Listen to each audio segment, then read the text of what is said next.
All right, so you got this guy here who's he's a security guard. He's making $18 the hour.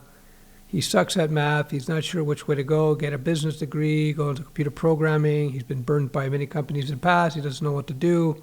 He continues here. It's just I can't find anything else where I can get enjoyment nor financial freedom from. Security will always be around, but maybe sticking to my current company will pay off. I don't know.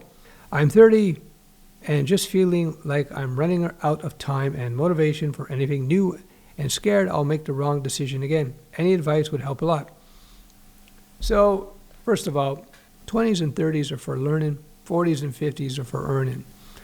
Generally speaking, most people peak out in terms of their salaries in their 50s. They make the most money then because you're most valuable then. The key to anything in life, remember this, is you want to level up your personal skill sets. Technical, personal, business, finance.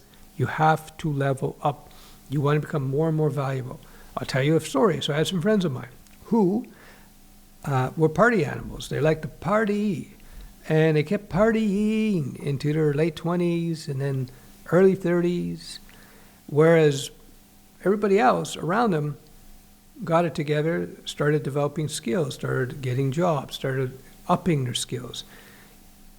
A danger of sticking with the security job is that you're just a security guard. In 20 years, you're still a security guard. You haven't leveled up your skills. You have to level up your skills. You don't want to have 20-year-old skill sets when you're 40 years old or when you're 50 years old. So back to my friends who partied hard until their mid-30s, they realized in their mid-30s to late 30s that they were in trouble. It was a weird thing to behold. All of a sudden, this group of people, nice guys, smart guys too, not dumb, they realized that, oh boy, the last 15 years or so, they just did nothing but party, play in bands. You know, they acted like 18, 20-year-olds for, 20 years. Not quite 20 years, but you get the idea, 17 years. And they started having psychological implosion. It was pretty interesting to watch and sad to see, but that's what happened. And so I remember saying to him, listen, you're still pretty young.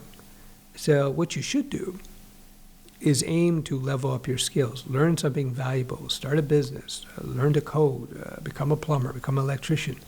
Level up your skills. That is the key. That is the key.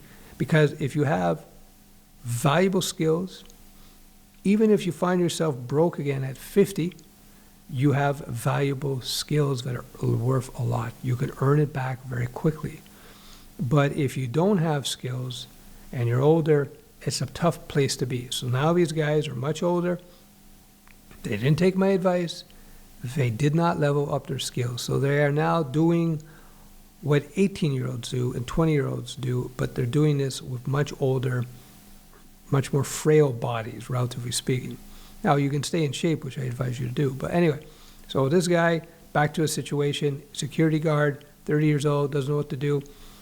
I would suggest learning to code, or I don't know about business degree. If you want to get into business, just get into business. Business degrees, to me, are a waste of time and a scam. To me, you learn business by getting into business. The problem is, now's the time to do it. At 30 years old, now's the time to start a business because you're going to fail many times as a entrepreneur.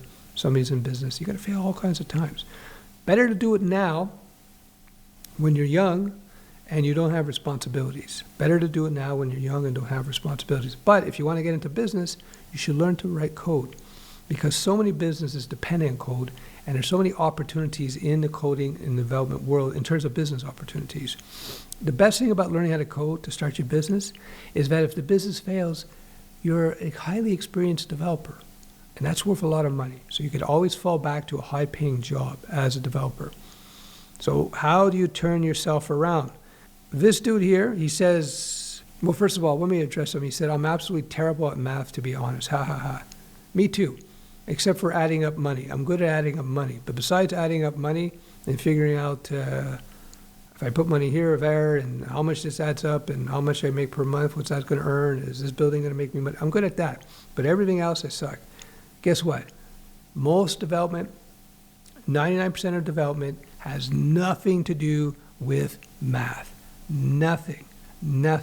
There's three huge myths in the software development world on the YouTubes and online. It's all propagated by young nerdlings who are still in college. Number one, math is important in development. It is not for 99.999% of developers. Number two, algorithms are important in development. No, they're not, except if you're going to go work for a company that tests for algorithms. And no, they don't all test for algorithms. And with the advent of ChatGPT, highly detailed algorithm writing is become a thing of the past. Number three, advanced knowledge of data structures. Any fundamentals course that's well structured will give you all that you need to know about the basic data structures and data types.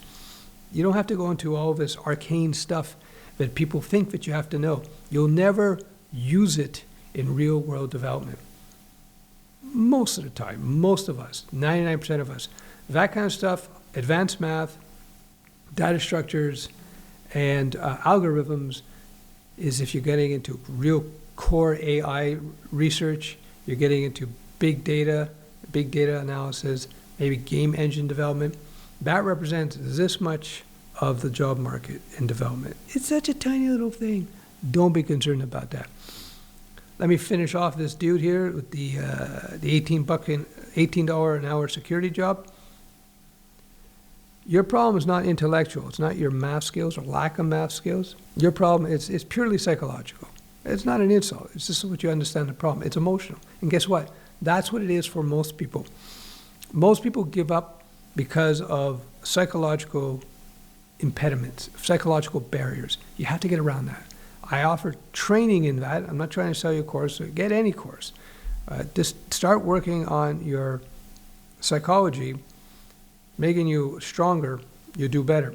So I have a course below under this video called Lizard Wizard. It gives you a framework to work with to be able to defeat your psychological demons. So don't give up. I won't say his name because I like to keep everybody anonymous in these type of videos. I would learn to code because of the reasons I just mentioned. It's going to be very effective for you. Very effective for you. I hope that helps. My name is Uncle Steph. In full disclosure, I do run a mentoring program and boot camp, the foundation of which is, of course, software, but I also teach freelancing, business development, personal finance. I teach you how to manage your psychology, how to communicate well, how to be a professional. I am essentially just transferring my decades of experience to you guys so that you don't have to spend 15, 20, 25 years figuring all this stuff out. It's all there for you. Thanks for watching. Bye-bye.